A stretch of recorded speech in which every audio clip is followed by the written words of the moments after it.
Mesdames et messieurs, bonsoir. Merci d'avoir choisi RTI1 à la une de ce 20h. Les ambassadeurs de l'Inde et du Burkina Faso en fin de mission en Côte d'Ivoire font leurs adieux au président Alassane Ouattara. Les deux diplomates ont été reçus ce jour par le chef de l'État ivoirien. L'Inde, le Burkina Faso et la Côte d'Ivoire entretiennent d'excellentes relations de coopération depuis des années et ils envisagent de les renforcer. Le vice-président Temoko Meliette Koné s'est entretenu ce lundi avec le PDG en charge de l'Europe, de l'Afrique et du Moyen-Orient au groupe bancaire américain Citibank.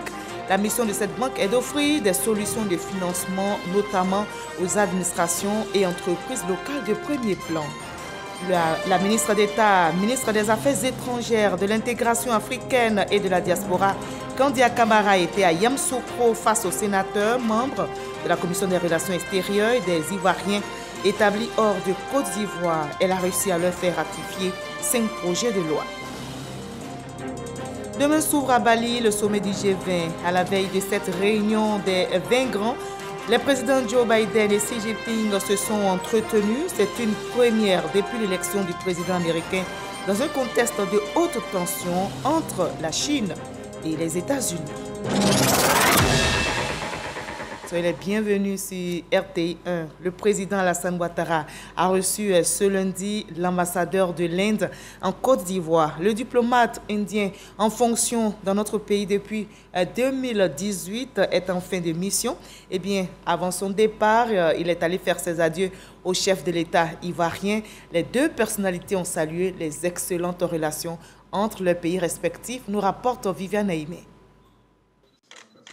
Au terme de sa mission en tant que chef de la représentation diplomatique de la République de l'Inde en Côte d'Ivoire, l'ambassadeur Seilas Tengal est venu ce lundi 14 novembre au palais présidentiel dire ses remerciements au président de la République Alassane Ouattara pour l'environnement socio-politique et économique en Côte d'Ivoire qui a permis un renforcement de la coopération entre l'Inde et la Côte d'Ivoire. Le président de la République, pour sa part, a loué la coopération entre l'Inde et la Côte d'Ivoire, saluant également les qualités de l'ambassadeur Seilas Tengal. J'ai vraiment le grand plaisir de vous dire que je viens de recevoir monsieur l'ambassadeur de la République de l'Inde, un grand pays que j'ai connu au cours de mes précédentes fonctions et que j'ai visité, où de nombreux économistes bien connus ont reçu le prix Nobel. C'est un pays ami de la Côte d'Ivoire. L'ambassadeur a passé 4 années avec nous et a fait des choses importantes pour notre pays, notamment dans le domaine de l'anacarde, la transformation donc en cajou. Et vraiment, je voudrais lui dire à quel point nous sommes reconnaissants pour les excellentes relations que nous avons avec son grand pays. Et nous comptons sur lui aussi au plan diplomatique pour aider l'Afrique à avoir un siège supplémentaire au Conseil de sécurité.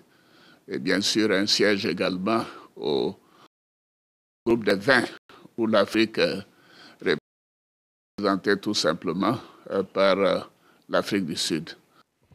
I came to say thank you for his visionary guidance. Je suis venu dire merci au président pour son leadership visionnaire et également pour tous les efforts déployés donc, par lui et son gouvernement afin de faciliter la promotion des relations donc, entre l'Inde et la Côte d'Ivoire. J'ai également dit au président que, tout comme la Côte d'Ivoire, l'Inde est également un hub de croissance, en termes de croissance économique. La Côte d'Ivoire, donc, l'est au niveau de l'Afrique de l'Ouest et l'Inde en Asie du Sud. Et donc, sur cette base-là, les deux pays peuvent travailler ensemble dans le sens d'une coopération gagnant-gagnant. Les domaines clés que j'ai mentionnés au président sont premièrement l'agriculture, le domaine ensuite des TIC, ensuite le domaine pharmaceutique, le domaine de la santé, également le domaine automobile. Alors, dans le secteur donc, de l'agriculture, j'aimerais prendre un exemple. La Côte d'Ivoire est le plus grand producteur d'anarcade, de noix de cajou donc, et l'Inde est le plus grand consommateur. Un deuxième aspect, c'est que la Côte d'Ivoire importe beaucoup de riz. Et l'Inde également exporte beaucoup de riz. Et donc, tout naturellement, les deux pays peuvent établir une base de coopération sur ces exemples dans le domaine agricole. La coopération donc entre l'Inde et la Côte d'Ivoire réserve un futur radieux. Et donc, mon objectif est de continuer, même étant en fin de mission, donc de continuer à travailler pour que ce futur radieux-là puisse voir le jour. L'ambassadeur de l'Inde en Côte d'Ivoire achève sa mission après 4 années en Côte d'Ivoire. C'est le 26 septembre 2018 qu'il avait pris officiellement fonction. Et dans la foulée, toujours au palais présidentiel, le chef de l'État a reçu ce jour l'ambassadeur du Burkina Faso en Côte d'Ivoire. Le diplomate burkinabé en fonction dans notre pays depuis juillet 2016 est aussi en fin de mission. Il est allé faire donc ses adieux au président de la République. La Côte d'Ivoire et le Burkina, qui entretiennent d'excellentes relations, affichent leur volonté de les renforcer et les diversifier. On retrouve Viviane Aimé. Reçu au palais présidentiel ce lundi 14 novembre, l'ambassadeur du Burkina Faso, Mahamadou Zongo, en fin de mission, est venu saluer le président de la République, Alassane Ouattara, avant de regagner son pays. Je viens de recevoir M. l'ambassadeur du Burkina, qui a terminé sa mission en Côte d'Ivoire, qui est venu donc prendre congé de nous.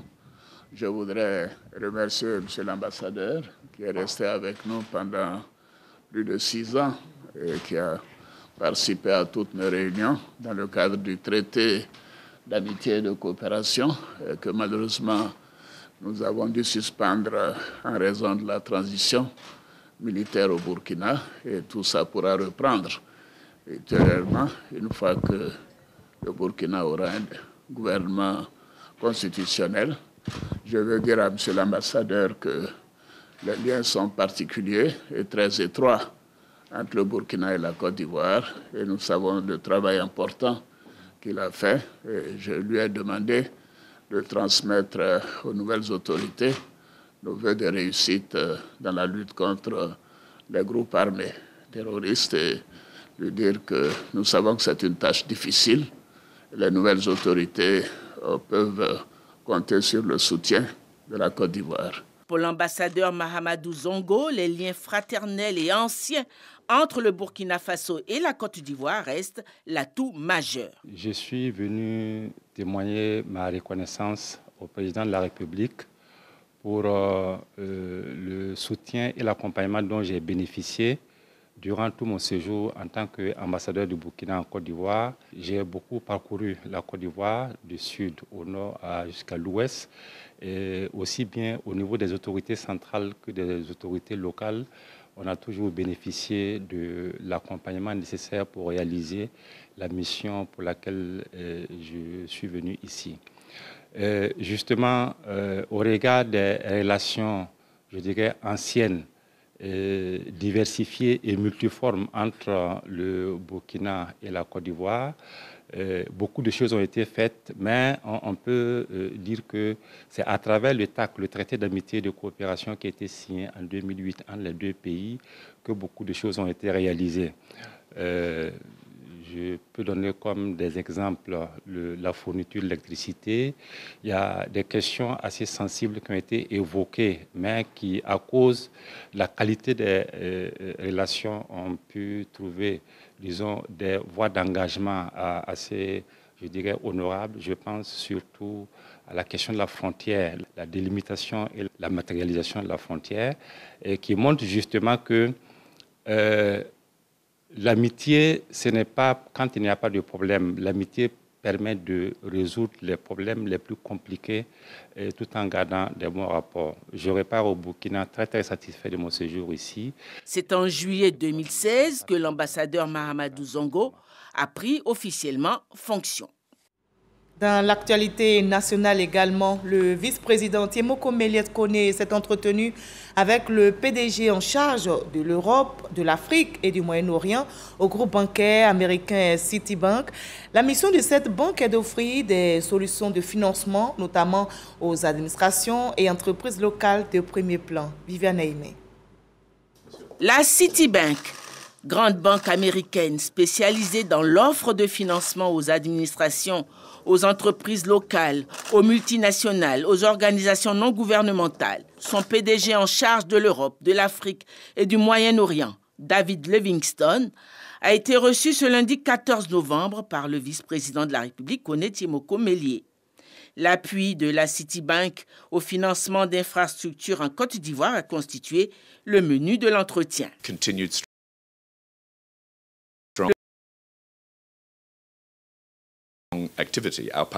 Ça fait plusieurs années que nous sommes là. On soutient l'économie et la République de la Côte d'Ivoire.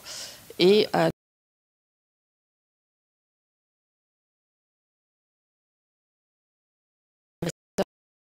pour la Côte d'Ivoire. La Citibank est présente en Côte d'Ivoire depuis 40 ans à travers sa filiale Citibank Côte d'Ivoire. Et elle est aussi au travail. La ministre d'État, ministre des Affaires étrangères, de l'intégration africaine et de la diaspora, Kandia Camara, était à Yamoussoukro face aux sénateurs, membres de la Commission des relations extérieures et des Ivoiriens établis hors de Côte d'Ivoire. Elle a réussi à leur faire ratifier 5 projets de loi en vue d'amener notre pays à respecter ses engagements au plan international. Kader Sogodogo.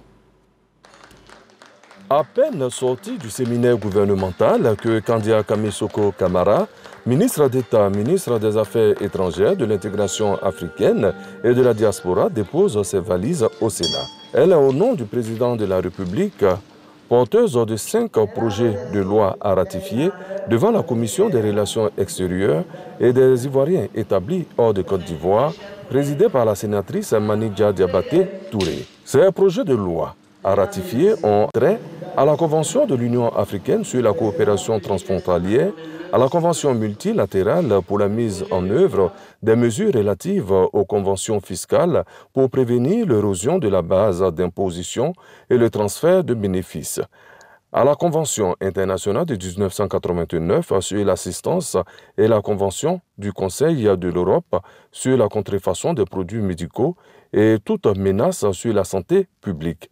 Et enfin, le protocole AP4-103 de la CEDEAO sur l'énergie. Ici, l'intérêt du pays est mis en avant. L'adoption de ces 5 conventions va permettre à la Côte d'Ivoire de respecter ses engagements nationaux comme internationaux. Mais surtout, ces conventions vont permettre à la Côte d'Ivoire de mobiliser des ressources. Nous sommes dans un monde menacé aujourd'hui par le terrorisme et l'une des conventions permettra vraiment de faire en sorte que nos populations vivent en toute sécurité et que la Côte d'Ivoire se développe. La Commission a donné son feu vert pour la ratification des 5 projets de loi. Reste la plénière. Et à la Chambre basse du Parlement ivoirien, le budget 2023 de notre pays a été adopté en commission cette semaine. Reste maintenant son adoption en plénière. Et ce budget s'élève à plus de 11 000 milliards de francs CFA. Je vous propose de revenir, si vous le permettez, sur le passage des ministres de la Santé, de la Protection sociale, de la Jeunesse et de la Solidarité devant les députés membres de la Commission des Affaires économiques et financières. Serge Collier. Face aux députés de la Commission des affaires économiques et financières, 4 ministres, le ministre de la promotion de la jeunesse, de l'insertion professionnelle et du service civique a défendu avec succès son budget 2023 évalué à 42 milliards de francs CFA. Nous allons parfaire notre organisation territoriale. J'ai parlé donc des guichets emploi qui ont été créés, de la plateforme technologique qui permet aujourd'hui aux jeunes, partout où ils sont, d'accéder aux informations, aux différents services. Donc c'est autant de dispositifs qui seront renforcés les prochains mois. Les parlementaires ont également répondu favorablement à la présentation du ministre Demba Pierre, dont le département est crédité d'un budget de 635 milliards de francs CFA. Maître Adama Camara, ministre de l'Emploi et de la Protection sociale, a reçu l'aval des parlementaires pour l'exécution de son budget 2023 qui se chiffre à 52 milliards de francs CFA. Au niveau du ministère de la Solidarité et de la lutte contre la pauvreté, 50 milliards de francs CFA sont prévus pour 2023. Les députés ont bien voulu nous accorder les voix pour permettre au gouvernement de faire le travail qui se doit pour 2023 afin d'atteindre les objectifs fixés par le président de la République. Examen réussi, pourrait-on dire, pour les envoyés du chef de l'État. Les patrons d'industrie et de marques du textile sont présents actuellement à Abidjan. Invités par le CPC et ses industriels veulent comprendre l'environnement des affaires dans notre pays et surtout maîtriser le cycle de production du coton. Le CPC veut ainsi promouvoir la destination Côte d'Ivoire afin d'attirer des investissements directs étrangers et développer l'écosystème national. Initiative Cacao et Forêt est au menu à la COP27 qui se déroule en Égypte. La Côte d'Ivoire, notre pays, et le Ghana font front commun. En novembre 2017, vous vous souvenez, les deux pays avaient signé un accord cadre d'action commune de l'initiative Cacao et Forêt. L'objectif est clairement affiché, éliminer la déforestation de la chaîne d'approvisionnement du cacao. Aujourd'hui, l'heure est au bilan à la COP27. Grace Kando et Adama Sangaré sont nos envoyés spéciaux en Égypte et nous expliquent tout cela. L'initiative Cacao et Forêt entre les gouvernements de la Côte d'Ivoire et du Ghana et une trentaine d'entreprises du secteur vise à éliminer la déforestation de la chaîne d'approvisionnement du cacao. 5 ans après la mise en œuvre de cette initiative, les représentants de ces deux États font le point de ce cadre d'action commune. Il s'agit des ministres des Eaux et Forêts de la Côte d'Ivoire et celui des ressources naturelles de la terre du Ghana. L'initiative Cacao et Forêt a fortement contribué à la réduction de la déforestation au Ghana. Il y a eu beaucoup d'actions de durabilité qui ont été menées et le ministre a aussi tenu à insister sur le fait qu'effectivement il faut protéger les forêts, mais tout ce que nous faisons ne peut atteindre le but escompté si nous ne mettons pas les producteurs de cacao au centre des initiatives et des actions qui sont menées. Nous avons fait des pas géants au niveau de la Côte d'Ivoire. Et on souhaiterait que les partenaires puissent s'engager résolument à faire en sorte que nous atteignions les objectifs. Pour ce qui concerne la déforestation, il faut qu'en 2030, la Côte d'Ivoire puisse atteindre 6 500 000 hectares, puisqu'aujourd'hui nous n'avons que 3 millions. Mais pour cela, la Côte d'Ivoire a besoin de 616 milliards de francs CFA et on n'a besoin que des partenaires. L'État de Côte d'Ivoire a prévu des mécanismes, il faut qu'il rentre là-dedans pour qu'on puisse avancer.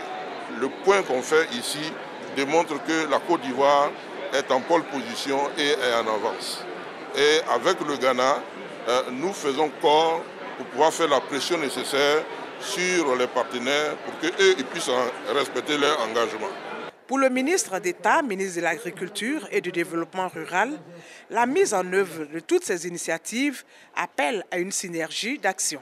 Pour que le cacao puisse s'épanouir, il faut qu'il y ait une forêt qui soit ambiante. C'est pour cela que nous travaillons à consolider nos acquis. Nous sommes venus donc dire qu'ensemble, nous devons travailler pour ne pas que les uns les autres soient lésés. Dans le cadre de cette politique, le cacao amène la forêt. Le ministre d'État, Kobenan Kwasi Adjoumani, appelle le secteur privé à plus d'engagement en faveur de la préservation et de la réhabilitation des forêts ivoiriennes. Et nous sommes le 14 novembre aujourd'hui, c'est la journée mondiale du diabète. Le ministère de la Santé et l'Organisation mondiale de la santé, OMS, travaillent à faciliter la prise en charge des diabétiques. En Côte d'Ivoire, la prévalence est plus de 6%, selon le coordonnateur du programme des maladies métaboliques. Dépistage et activités sportives sont au menu de cette célébration, et nous rapporte Didier Nguessan.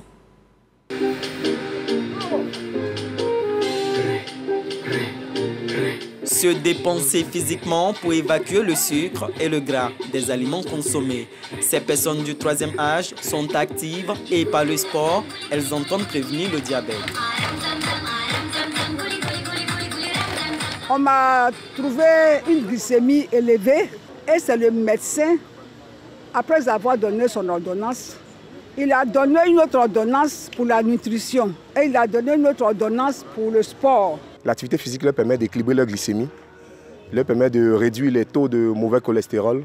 C'est des personnes qui arrivent à trouver facilement le sommeil. En plus du sport, il faut également surveiller ses constantes. Taille, taux de taille, tension, poids et taux de glycémie.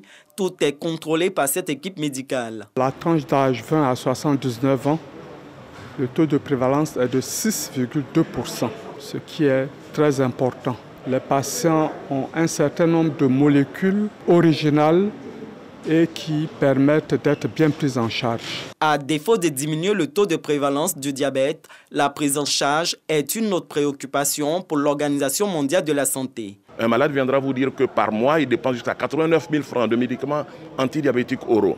Il y a des efforts à faire dans ce sens pour que tout le monde ait accès aux médicaments dont on a besoin, notamment les diabétiques, pour qu'ils puissent survivre. Les participants ont également été sensibilisés sur l'administration d'une nouvelle dose de vaccin anti-Covid, l'immunité étant en baisse après 6 mois. Et pendant qu'on lutte contre le diabète, on célèbre la paix dans notre pays demain, 15 novembre, et la célébration officielle se tient à Diokwe. Le gouvernement, à travers le ministre de la Réconciliation et de la Cohésion nationale, pose aussi des actions sociales. Tenez, le ministre Kwadwo Kona Bertin a inauguré un point d'eau à la mosquée Meïté, et en plus de cela, des actions sociales au groupe scolaire de Diokwe Carrefour ont été posées. La pose de la première pierre, c'est avec nos reporters Suleiman Donisongui et Eve Bouy.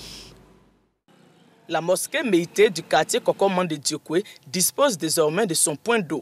Une action visant à l'amélioration des conditions de vie des bénéficiaires. L'aboutissement de cette action est le fruit de plusieurs démarches de consultation faites par les initiateurs de ce programme. Nous avons apprécié cette démarche de la présence de cette délégation du quartier Carrefour est un autre symbole fort. Dans l'optique d'apporter une réponse aux préjudices subis par les communautés et les victimes, ce programme intervient sur 2 axes, à savoir la réparation collective ou communautaire et la réparation individuelle. Autre étape de cette journée, la pose de la première pierre de 2 classes du groupe scolaire de Diokwe Carrefour. Fruit du soutien conjoint du Fonds au profit des victimes de la CPI et l'Association des volontaires pour le service international AFSI. Que cette école puisse encadrer, accompagner les enfants à devenir les citoyens de la Côte d'Ivoire et de continuer à faire en sorte que la ville de Diokwe soit le carrefour d'où parle la paix. Saluant ce acte, le ministre Kwadwo Kona Bertin sème les graines de l'espoir. La cérémonie qui nous réunit tous ici est le symbole par excellence du triomphe du jour sur la nuit, de la primauté de la lumière sur les ténèbres, de la grandeur de l'espoir sur toutes les formes de régression. Imbibé de la vision du président de la République, celle d'une Côte d'Ivoire solidaire. La 26e édition de la Journée nationale de la paix, du pardon et du souvenir qui se déroule à Diokwe vise à renforcer la culture du pardon.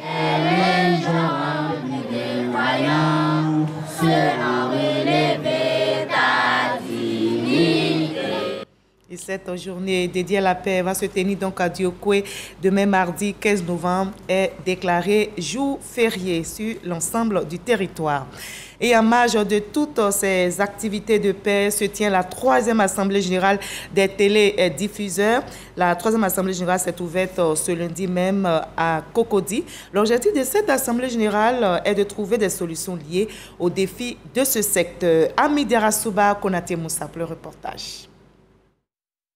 3e Assemblée générale du réseau africain des télédiffuseurs à Abidjan. Les experts en télédiffusion sont réunis autour du thème « La viabilité des télédiffuseurs ».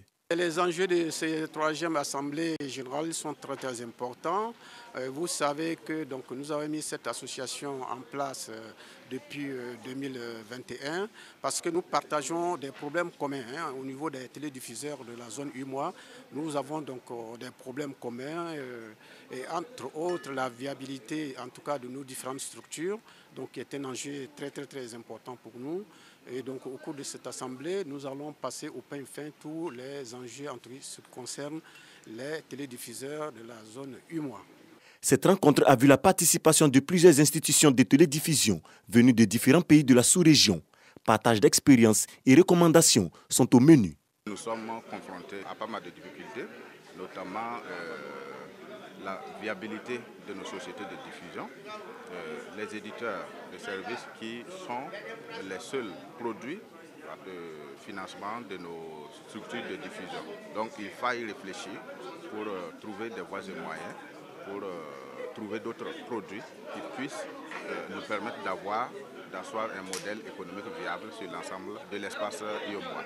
Durant ces 3 jours, les réflexions graviteront autour des questions liées, entre autres, au paiement des droits de diffusion par les éditeurs, aux possibilités d'élargissement des missions des opérateurs, au modèle économique de la télévision numérique terrestre TNT en Côte d'Ivoire. Vos réflexions graviteront autour des questions liées, entre autres, au paiement des droits de diffusion par les éditeurs, aux possibilités d'élargissement des missions des opérateurs, au modèle économique de la TNT, aux partenariats stratégiques et aux possibilités de création d'un bouquet UEMOA que nos États devraient accueillir sans difficulté, vu que la commission de l'UEMOA nourrissait également cette idée. C'est en mai dernier, lors de la 2e Assemblée générale, que le choix s'est porté sur la Côte d'Ivoire pour abriter cette session.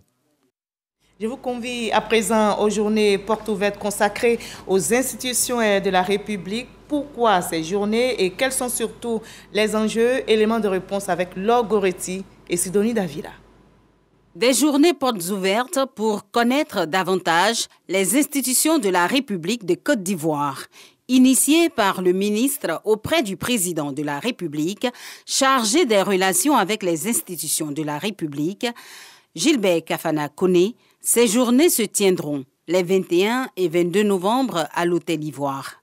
Elles sont destinées à toute la population. Que le thème central est cohésion sociale et unité nationale, contribution des institutions de la République.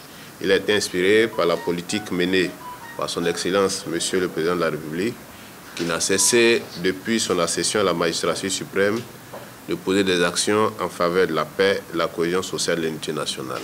Cet événement va réunir sur le même lieu 13 institutions de la République qui, à travers des stands, des panels, des conférences et échanges, communiqueront sur leur mission, leur fonctionnement.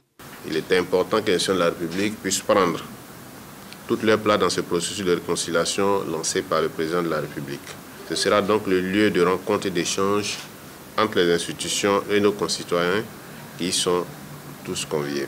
La première édition des journées portes ouvertes des institutions de la République de Côte d'Ivoire s'est tenue en 2019 avec près de 3000 participants. Cette 2e édition attend près de 5000 visiteurs. Et nous y sommes tous attendus. Le ministre-gouverneur du district autonome des Savanes, Issa Coulibaly, a entrepris une tournée dans la région du Tchologo, c'est dans le nord de notre pays, pour s'imprégner de l'état d'avancement du chantier du port sec de Ferké, ainsi que des besoins et réalités des populations sur le terrain. Ami Sissoko. Le Tchologo est la 2e étape de la tournée d'imprégnation dans le district des Savanes du ministre-gouverneur Issa Coulibaly. Une visite de travail et d'échange après celle de la Bagoué sur les questions de développement. Première étape, le port sec de Ferké. Le ministre-gouverneur a constaté de visu l'état d'avancement des travaux de recasement des populations qui est à 32% et l'installation du chantier avec un taux d'exécution de 58%.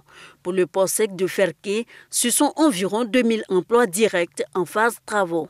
Après le port sec, le ministre-gouverneur met le cap sur le foyer des jeunes de Ferké pour échanger avec la population des départements de Ferké, Ouangolo et Congo.